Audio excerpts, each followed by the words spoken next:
Hi, I'm Bowling Otter. And I'm Missy Sandwich. And welcome to The BS on the Internet.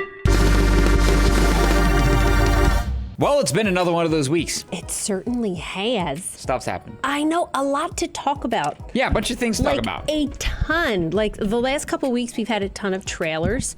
I think because, like, the summer movie trailers are starting to come out. And I'm seeing some new posters come out. I saw Glass has a new poster that's out. I'm excited about that one. I saw Godzilla has a new poster out, which looks about that one too. like beautiful. Yeah, it really does. You know, but like other than that, just a whole bunch of like crazy crap happens. Crazy crap. Yes, so let's get to it. Okay, I know I said we weren't gonna do any videos, but we're not gonna do any trailers. I saw this earlier in the week.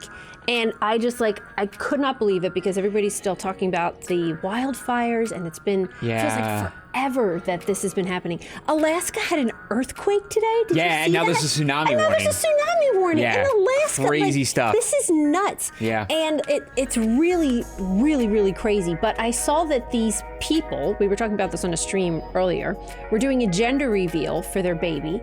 And the father is a border control agent, so they live down in Texas, and they got a compound. I want to say it's called Tannanite. I could be wrong. Tannanite. I'm not sure. But it begins with a T or something like that. I know I probably got it wrong. But it's a powder that explodes when you shoot it, and they caused a forest fire. Look at this. And watch it happen. And it happens to be on video. Of course it is. Look. Inside edition. Terribly wrong. I know. Look at that. A border patrol agent and his wife shot a rifle at a target. Blue smoke means it's a boy. Then this happened.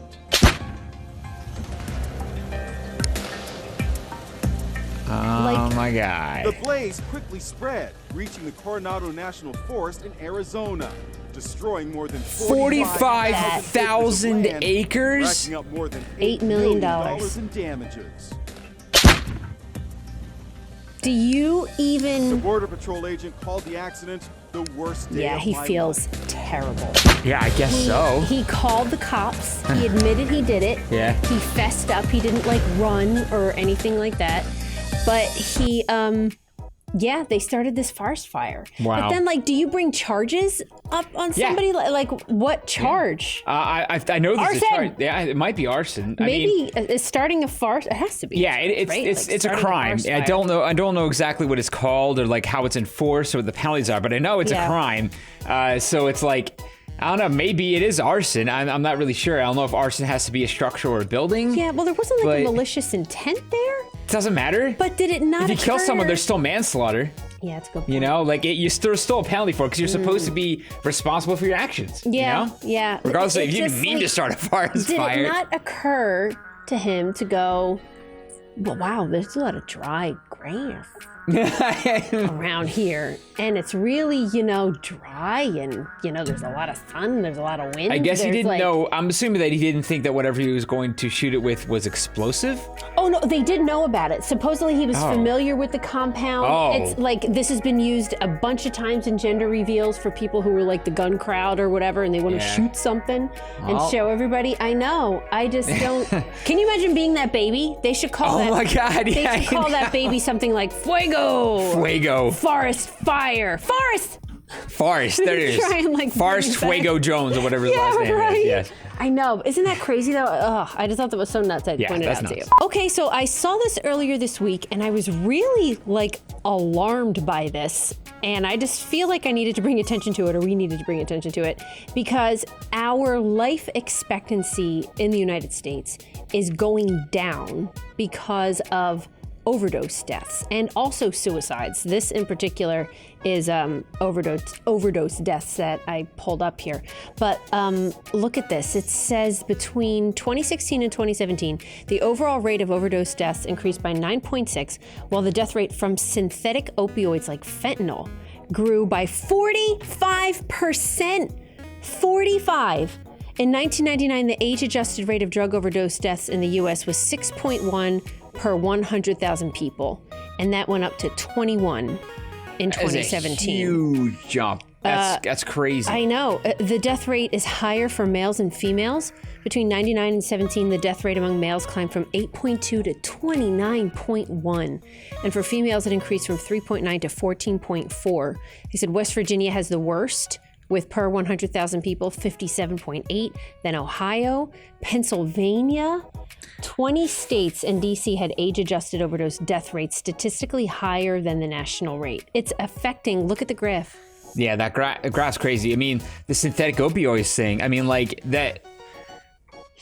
that's insane. And we were just talking about how many people we've lost to fentanyl recently. It's like, it's just right down the list. All the people that have recently died from drug overdoses. Yeah, Mac Miller. Fentanyl. Mac Miller. And you know, I just saw here in cocaine deaths, I think fentanyl is cut with cocaine. I think it can be, yeah. Or they can cut it with cocaine and people don't know that they're getting it. Yeah. Or whatever. And there wasn't also Prince, I think. Tom Petty. I believe it. Well, like I got all of them, but it's like they don't know it's in there. Yeah. It's just like their stuff is cut with it, and I don't know how. Like it's, like I don't know. I mean, you always hear about different drugs being cut with different kinds of things and if it's black market, you just never know what's in it. Yeah, you never know what the dose is. You never know what else is in it, if it's like pure or not. Frightening. And even if it's not black market, I mean, it's still deadly. I mean, if you take too much of it. So it's not that hard to overdose in this stuff. It's like you think about sugar. It's really, you can overdose on sugar. It's just extrly hard to do so. Yeah, for sure. Drugs like this does not take much of anything to overdose. Look at this. It was, what I just saw? 50 times more potent than heroin.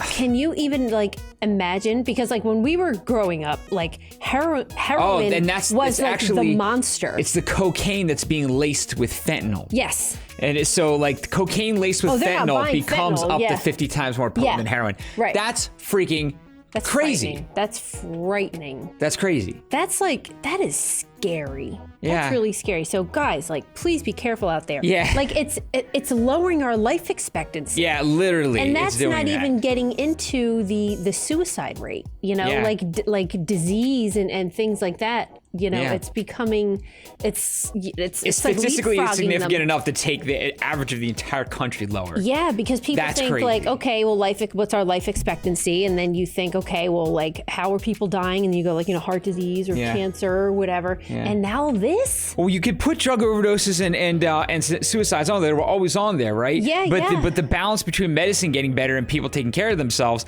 was enough to make the average still continue to grow. Now it's bad enough where that's overcoming any improvements in medicine. And any improvements in health, like technology and and education, and it's made it all lower. It's crazy. I know. It's really scary. That is a really strange thought. It is. Yeah, that we're getting so good. We're outpacing medical we are advances and at this people point. are just and it's a shame because a lot of people just start with prescribed painkillers. I think that's how most of these people start. Yep. They get some kind of injury or something like that, and they get legally prescribed a painkiller. You break your wrist or something, and something you get a minor like that. Yeah. I spoke with somebody one time that accidentally did fentanyl and found out later that it was in their drug and said that it is horrifying. Wow. The panic and the sickness. And you think you're gonna die. It's not like a high. Yeah. It's not pleasant. Yeah. It's like a what is in this? Oh my God, what is happening to my body kind of situation. Yeah. It's not pleasant. It's like, oh, let me go get effed up on fentanyl. Yeah. It's like you wanna panic and sweat and throw up. Okay, sounds great to me. I know. So guys, just, oh my gosh, please be careful and keep an eye out for, your friends and loved ones as well for, signs and things it's everywhere right now. This is, it's really, really scary. I knew it was bad, but I didn't know it was this bad. Me neither. So, be careful. Okay, and good news. NASA recently landed the Insight, which is a robot that they were landing on Mars. Look at the guy's armpits. Yay! Looks like Walt and Jesse a little bit. Yeah, it kind of does a little bit, yeah. Right? Kind of does. Yeah. And it's just a really crazy achievement and moment, and I'm not sure that that we really understand what the heck actually just happened? Because like when we landed on the moon, when people landed on the moon for the first time, it was such a crazy momentous achievement. We got a person outside of Earth. Yeah. And then landed them on the moon and got them home. Yeah. That's insane, right? But we've come really far since then, because at that point it was so hard to get to the moon. It's like, yeah, Mars is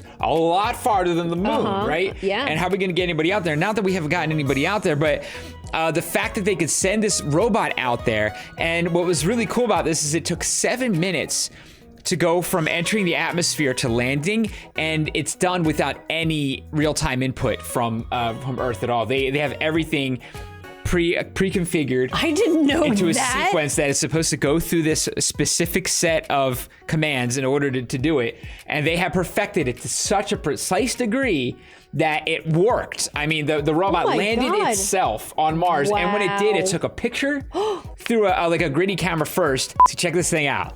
It's got these like solar arrays that were there. If you keep scrolling down, I think there's a couple pictures it took. Look at that picture it took of Mars. That's freaking crazy. Look how flat Mars is. But the reason it's there is because it's going to measure Mars quakes. Because they're not earthquakes. So it's putting a seismometer down. Seismometer, yeah. And it's going to probe the surface and go 16 feet down to actually look at what Mars is made of. Actually, we're going to learn more about the interior of Mars, more that we've never known anything about the interior, really. Wow. Oh, the drilling, yeah. Yeah, it's going to be drilling. Was thrilling, but I'm looking forward to the drilling. But this is going to take a really long time. Just the act of the robot setting the instruments down, like finding a good place to put the instruments and putting them down all on the ground, is going to take 2 to 3 months. Wow. Just to put down the instruments, and then it'll be another month or two to drill after that and begin getting data back. So it's about March that we're expecting to actually start getting some data.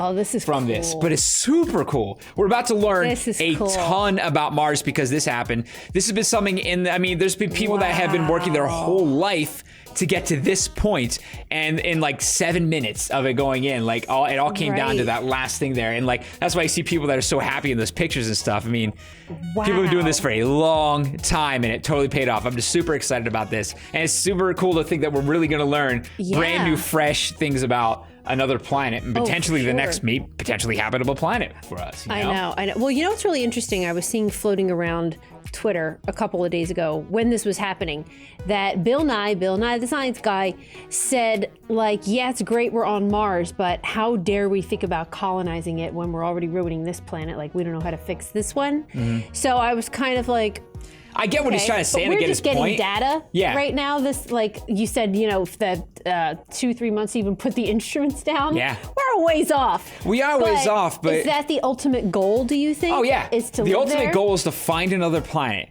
Because this... Well, first off, even if somehow we end up... somehow the human race comes up with some insane technology and makes a huge worldwide cultural change, enables us to somehow save the planet. Even if that happens, eventually there's still going to be another extinction event. So probably. We're going to have to get off anyway.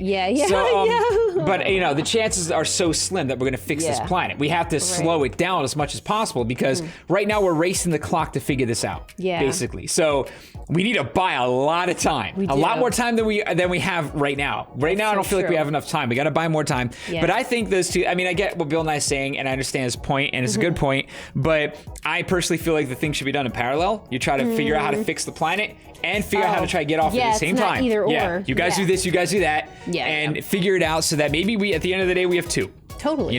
Yeah. Cool stuff, though. I like space. Okay, this is interesting, and this keeps evolving, right? I think we've talked about this kind of thing before, but loot boxes in video games, everybody knows about them now, right? We've been doing this for a while. We have. Loot boxes are so pervasive in video games that it's almost an exception when they're not there anymore, I do think that there's been some steering away from it recently, like, it's Battlefield 5 doesn't have them, Red Dead doesn't have them, but Rockstar never really had them. That's true. There is a little bit of a stigma attached to them where I think game companies are maybe a little less into doing it, but they're still so pervasive that most, they are so lucrative that pretty much every publisher wants them in their game. I know. It's like, you're going to make us a lot of money if you figure out how to cram loot boxes into your game that you're developing right now. Well, you know what? I always felt like the people who bought loot boxes, and maybe this is just because it's my own personal experience, are like the tweens. and maybe young teenagers. I don't know. So? Because there's a lot of games that lock progression behind them. That's true. You have to get them. That's true, yeah. Overwatch just gives you them. Yeah. And you can buy more if you want to. Yeah. But like if you really want to progress and get the cool stuff, you get in loot boxes. Say you play a game for long enough, at some point you're going to be like, now I kind of want to know what else. Yeah. Right. You get curious about it. And because they lock content in there, you gotta kind of buy them if you want to see everything the game has to offer. The few tweens that I know are really into like the microtransactions and the loot boxes. I think I understand what you're saying. I think they might be doing it the most. Yeah. Yeah. Because they don't know how to turn that off in their brain. Yeah, that's true. The I want it kind of gene that's happening in there. Satisfaction. Yeah, you know? Well, the FTC is taking up a cause to investigate it now. Yeah. So it's finally gotten to the federal level, the government level. This was bound to happen. I'm glad it's finally going to happen.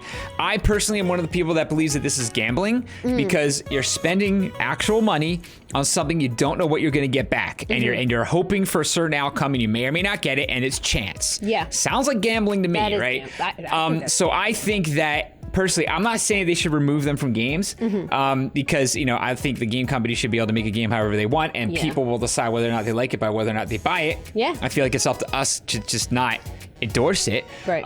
But I feel like it should be marked on the package that the game contains gambling. Yeah. Because I think that would make a parent... which is what this comes down to, right? I think that would make a parent think twice about buying it for their kid. Right. If they knew that it was going to potentially encourage them to gamble. Yeah. And that's the argument here that's being brought up. There's no warning now. No, there's nothing. They don't call it gambling at all. No. And they don't have to. They don't even have to state that there's loot boxes in it. Yeah. They want to ensure that children are protected from habit forming or addictive business models, and that parents are informed about other potential negatives. Yeah, because if you see that, like I'm looking at this, so you could either open now, or unlock in 6 hours and 52 minutes. Yeah, and that's like, what do you think you're gonna want to do? Well, they get you in. They want you to. They put a time gate on it that's really effective. I mean, this stuff works. We know it works because it makes so much money, and that's why the mobile game industry makes crazy amounts of money. Like everybody freaking out about Blizzard doing a mobile Diablo, or anybody getting like Konami doing mobile games and stuff like that. Right. They're doing it because you make way more money doing it, and it's a shame because the quality of the product is far inferior, right, when you compare it to other video games. But its quality doesn't necessarily mean revenue. Yeah, and it says loot boxes represent a $50 billion industry by the year 2022. That's crazy. $50 billion. What Senator Hassan here is asking about is specifically, I don't know if it's Hassan or Hassan, is asking the ESRB basically to collect data on the use and revenue generated. So she wants data. She wants just to make sure that we're starting a conversation and getting some information about it. But there's a funny quote here. Yeah, here we go. From the UK Gambling Commission. The Entertainment Software Association, which represents the political interests of American video game companies. So basically saying we're not doing anything wrong. Here's our PR thing. They say argument. Loot boxes are one way that players can enhance the experience that video games offer. Contrary to assertions, loot boxes are not gambling. They have no real-world value. Players always receive something that enhances their experience, and they are entirely optional to purchase. They can enhance the experience for those who choose to use them, but have no impact on those who do not. Now, I agree with almost everything in here, okay? They have no real world value is crap because you spend real money on a lot of them. Yeah. So that means they have whatever value you put on it. Because $5, it's worth $5. Yeah. That's real world value. Yeah. Players always receive something that enhances their experience. That's false, because how many times have you got a loot box in a game where you got crap? It's just filled with things you already have. It's duplicates. Yeah. That doesn't enhance your experience. You literally didn't get anything in those situations. Right. Yeah. So, and they're entirely optional to purchase is also kind of a little bit of a gray area there. It depends on the game. There's some games where it's all cosmetic stuff. There's some games that lock progression behind it. Right. So that's not optional. I wouldn't consider that optional. So I think that entire statement's crap. But I also don't think it's going to be taken very seriously by any political board examining this. I mean, it looks like a PR mouthpiece. It's all it is. Yeah. But I'm glad something's being done about it. I just want it to be called out for what it is. That's all. But you know what? When I see them, like my stomach drops. That's the idea. You know what I mean? And I'm like, oh no, you know, a loot box, you know, because I know, even like as an adult, it's like I want it, but I am not giving you money. Well, the loot box thing that always freaks me out when I hear about loot boxes is I'm wondering, like, okay, how ingrained in the experience are these? Like, if it's just cosmetic stuff, I don't see that to be a huge deal. Helmet.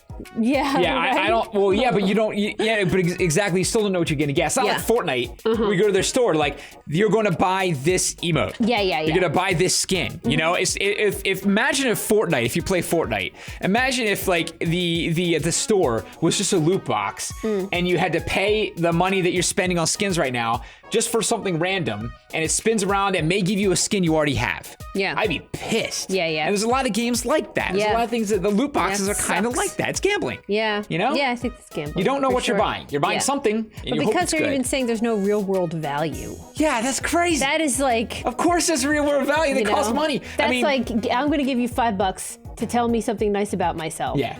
And that has no real world value unless I have some kind of like tactile thing or some kind of product or. Well, they also hide behind. They're like, well, there's an in-game currency that you're used to doing this. Like, and how did you get the in-game currency? Yeah, right. You spent real money on it. I know this is going to be tricky and kind of fun to follow. As long as a conversation has happened, this is what I've been waiting for. Yeah. Again, I'm not trying to get rid of them because there's certain games that I feel like they're fine in. You know, I don't like what they do to the games, but there's a place for them. But they got to be called out. They got to be called what they are. There's got to be a warning somewhere that they're in there, because I think, I mean, man, you have like preteens. Like a lot of the concern here, a lot of why this is coming up is mainly because they believe that children are being introduced to entry-level gambling, essentially. We're potentially growing gamblers by doing this. Yeah. So I'm a little afraid, like a generation from now, how many people are going to Atlantic City and going to Vegas and just addicted, or not even that. You can gamble online. Yeah. But just gambling, period, and getting addictions for gambling addictions. You will see. We'll look at it like fentanyl. It gives you, you know, I mean, I wonder if we're going to see a hockey stick in gambling addiction. Say you get something really, really good. It's like the scratch-offs. You win like $10, and you're like. And for the people that are like susceptible to it, though, are going to get sucked in by this so bad. There are, and you know, like it's going to get them started. I'm sure you guys have known. I know I've known one. I don't know about you. It's like somebody who's addicted to like the scratch-off tickets. Yeah.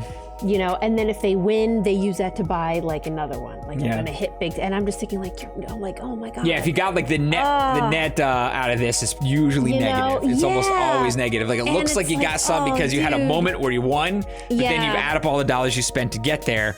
You didn't really win anything. I just don't have like a gambling bone in my body. I don't know, but as somebody who has gotten loot boxes and gotten good things in loot boxes, I get that high. Yeah, I mean, I've done like roulette, slot machines and stuff before. And like it's fun, but you take $100 out of the ATM, you're like, well, this is gone, it's gone. Yeah. And like what did it cost me? It cost me $100 for a night out. Yeah. It can cost you $100 for a night out doing a lot of things, going out to dinner. Sure. You know, like for a lot of different reasons. If you're going to a park or something like that. Yeah. So like now you're just going to a casino, spend the same amount of money, have a little fun, blow it, go home. Yeah. But like when it gets further than that, it gets so dicey so fast. I know, because it sounds like we're using the slippery slope argument, like, you know, like I don't marijuana is a gateway drug. No, like that I don't think it's a slippery slope. Or a gateway to, you know, but I know what you mean. Yeah, but I really think that I'd be curious to see the data on it, to see if there is like a correlation, because they have been out for a really long time. To see if anybody is more likely to gamble if they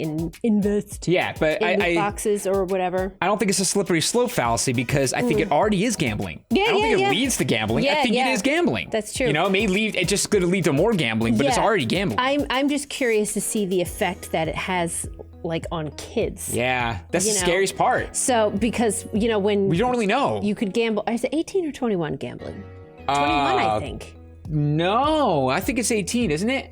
I don't even remember. I don't really remember either, but I thought it was 18 because I remember like when you turn 21, you can go drink, but when you turn 18, you can go to Atlantic City. That's right. You know? It is 18. It is 18. Because I remember everybody wanted to buy a lottery ticket and a pack of cigarettes, even if they didn't smoke. It was just like, yay! Yeah, I did it. You know?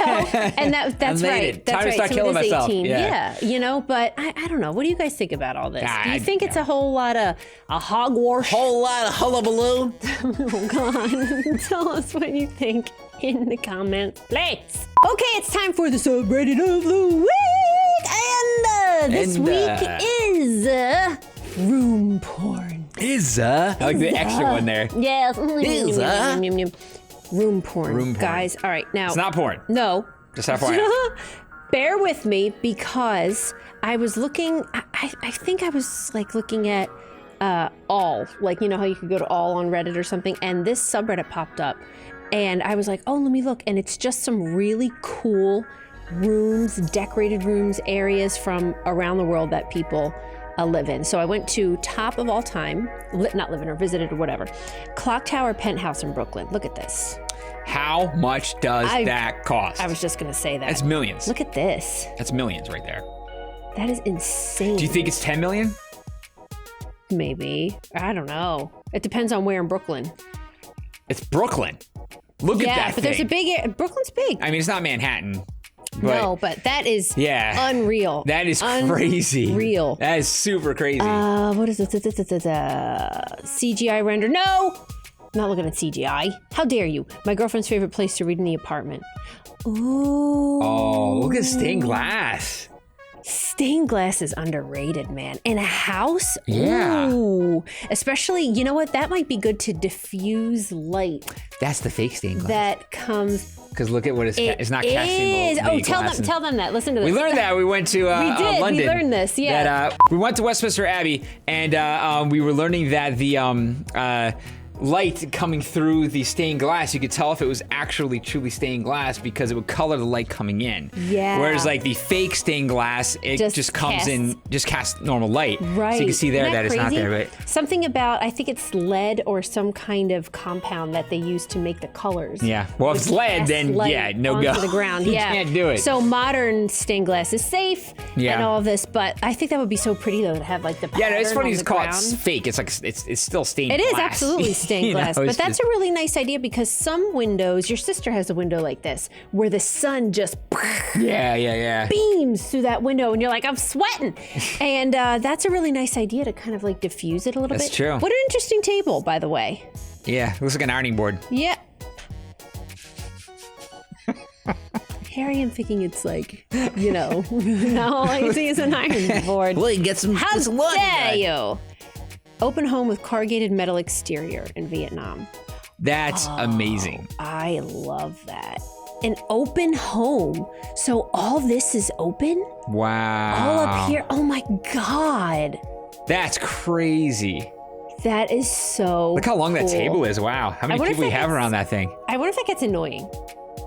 Well, if your house is like half inside, half outside. It's probably cultural, you know? I mean, it's probably a common way to live there, and this just happens to be a very nice version of that, you know? Yeah. Probably, you know? Yeah. That's pretty cool. I would wear this coat in there. Oh. By the way. Okay. What is this? I like this. It looks like you're going to stab somebody in the back. Yeah, I know. What's the little cutout with like a curvy knife. Yeah, a sacrificial curvy knife. That's what it looks like. And, you know what the hole is here for? So you could run away. So your knees have room so you could stab somebody. Yes. And then you're run. a cultish ninja run assassin. with your little knees. Yes, that's exactly what you are. Lift your knees as you're running. Wait, I want to see one more. Okay. Library in a tiny cabin in the forest. I cry. Wow. Oh, look outside. Is that snowing? Look. It's kind of amazing. Are you guys interested in this kind of thing at all? I think it's like once you hit 30, we're old. I know. You start to get interested in like HGTV. Yeah. And it's like, how did this happen? It kind of does happen. You're like, wow, like, now I'm really watching. I think it's just one of my favorite shows now is Grand Design. Yeah, Grand Design. I know, but it's kind of Kevin like, McLeod. It's once you have, I guess it's like once you have a house in your own space and you know you're going to be there for a while. There's something about living, and we both have done this, where you live in an apartment or a condo or somewhere, anywhere with roommates, and you know you're not going to be there forever. Yeah. You know you're not going to. You don't really care what it looks like. Yeah, you're kind of like, oh, well, you know, I'll probably be out in a couple years. I'm not going to do anything crazy. But when you finally get somewhere that you know you're going to be at for a long time, then you start really starting to like pay attention to little things like this. And you start looking at other people's houses and what other people are doing and thinking like, all right, well, how do I want to spend the rest of my life in this space? It's a heavy like question. Some people really don't care, and I get that. I really do. Some people can't be bothered and they don't really care. I think it's. But I'm big into my vibe, I think. I think it's the first time that you go to improve it. Yeah. And then all of a sudden you're like, what can I do? And then you start looking at ideas, and then you're kind of like, wow, that would look really cool. And then you start, and then you do something, you pull it off, you're like, oh my God, now what are other people doing? And then all of a sudden it just opens up this world it does. to you. And it just becomes very interesting. Whoa. I have to say, I'm not a fan of anything on the floor. That's not my thing at all. But that wall of all those windows. What is happening here? That's what I was saying. All those textures are killing me. It's supposed to be in like a visual dissonance to the calm coldness of the outside. Okay, we'll go with that. You want a warm busyness on the inside. You want to look down and get a panic attack. Yeah, so then you can look out at the serenity of your surroundings and come back down again. That's really cool, though. That's amazing. But that has more to do with the landscape than the room, though. That's a good point. You know, it is beautiful, though. That is a very, very good point. A suspended bed beneath a retractable skylight to maximize space. Whoa! Wow, it took me a second. Holy crap! So wait a minute. So it's suspended. There's nothing under it. It's just suspended.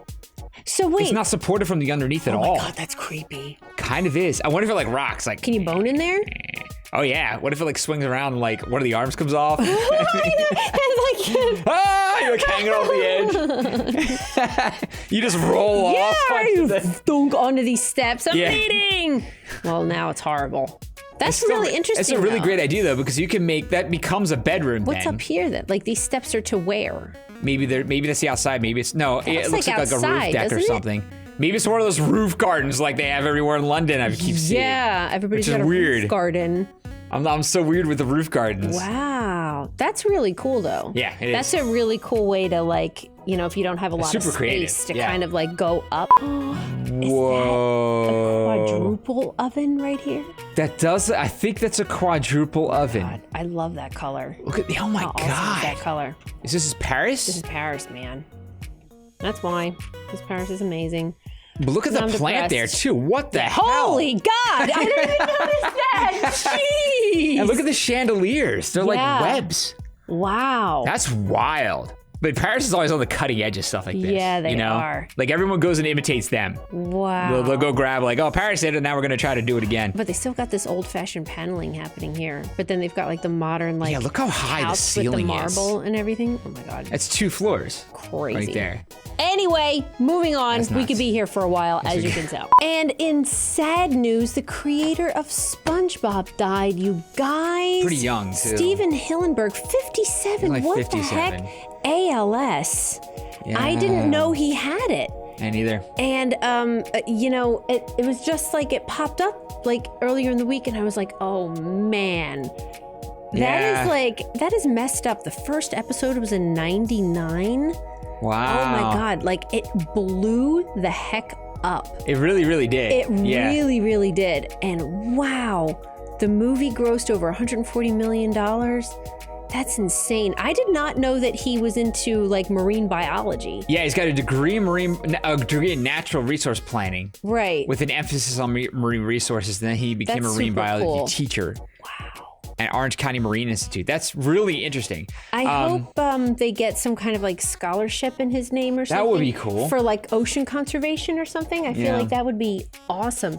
But, or ALS. Or ALS. You know? Yeah, some research could be done in his name or something, you know? Jeez, like, yeah, for sure. But I always feel so awful when somebody dies who brought like a lot of joy. Yeah. You know? And it's like, like made a lot of people happy. Twitter was like, people were like, oh no. Like Stan Lee. Yeah. You know, people are like, oh my gosh, it's like a punch in the gut. Yeah. You know, it sucks. It sucks. It does. But I know. Just wanted to have a moment. That's really too young. It is ALS. It's like he didn't have a chance, you know? Jeez. But at the same time, he also accomplished a crazy amount of things. Yeah, so, he did. You know, that's the other way to look at it. He did a lot more than a lot of people ever will. And so there's that, you know? There's a lot to celebrate about him too, you know? Yeah, for sure. Pour some out of your 40. Okay. Well, Daredevil's canceled. That was the good one, you know? I mean, like... So wait, so they have canceled Luke Cage. Yes. Daredevil. They canceled Iron Fist. Iron Fist, which nobody really cared about. And that shocked nobody. When they canceled Iron Fist, it's like, all right. When they canceled Luke Cage, it was like, all right. Really? And now they canceled Daredevil, and it's like, whoa, hold on, everybody stop. God. But now they're saying there's going to be more Daredevil adventures. Well, here's what I was wondering about. They said Jessica Jones that's still is still on. But I thought Punisher is still on. But I heard that those are going to cancel after the next seasons of each one. I don't remember where I heard that, though, so don't quote me on that. Here's what I was wondering, and we haven't seen this third season yet. I am not... now I'm bummed. I know. Because it's not going to wrap up nicely. No, it's not. But so I dug a little bit deeper. And it says the real reasons Netflix is canceling their Marvel shows. Look at this. I'm wondering if it's what I might think it is going to be. Disney. That's why? They said whether Marvel, they said Disney Plus. Oh, there it is. Hold on. I'm sorry.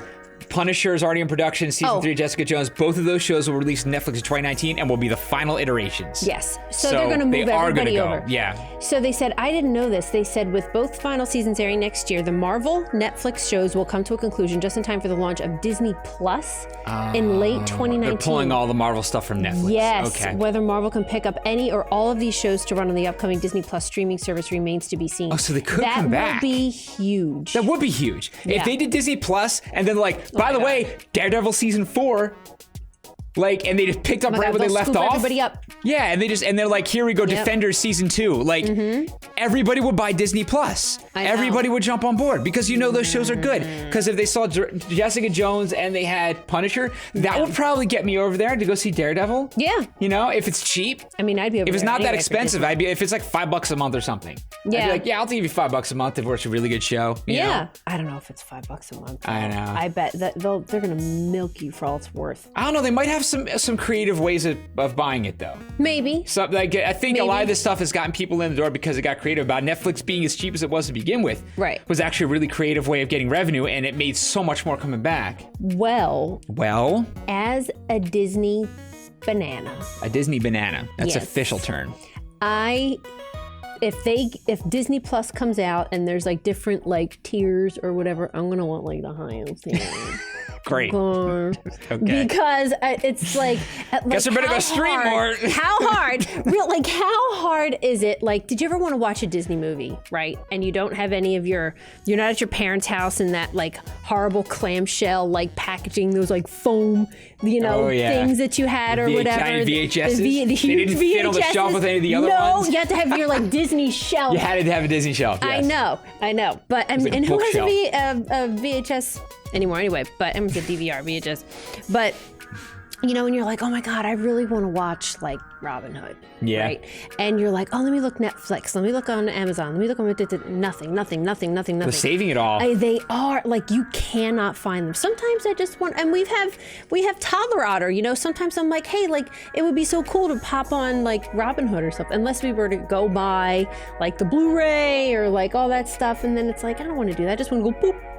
Yeah. It's hard to go back to hard copies. It is really hard. Yeah. I don't want to get up and take a disc out of the thing and put another disc in and sit back down and have to boot it up and go to the menu and then hit play, maybe chapters, and have to watch the trailers at the beginning of the FBI warning. What does suck about them not having VHS DVDs, all that kind of stuff around as much anymore, is that it was always a good Christmas present. Yes. Or birthday when you go, oh, I'll get them a DVD. I know they like this movie. That takes them completely out of the equation. It was such a good go-to present when you were now you go you get gift cards or whatever or something like that. But DVDs and all that, they were a pretty good bet. They were pretty solid. And a lot of people had a lot of DVDs and things. But we digress. Yes. What I'm saying is that whatever Disney wants, I'll give them. I freaking hate it. We're saying is that when it comes to Disney, Lissy is sucker status. Think I'm about to pools. Yeah, but it might be a really good service is what we're also saying. Yeah. If they throw all this on there, it could be a really good, worthwhile service. So we'll have to see what it comes out. I hope they don't wait too long. And now you've got me excited because now I'm really hoping that means these shows are going to come back. Yeah. But you know what? Even so, they're just, I don't like how they did this. They were just it's canceled, but it's not over. Well, they gotta wait until people can like miss it. They gotta get people to miss it so that their return is triumphant. Oh, you know? Lord. Drama llamas is what they are. Well, that works. Okay, guys, that was that episode of BS on the Internet. Busy week. Things happen. Yes. There's another week next week. Of course. So, if you learn any more about what we talked about, links are in the description. That's true. If you like this video, please support us on Patreon. Click like, share, and subscribe. And we'll see you tomorrow. Thanks. Bye. Bye.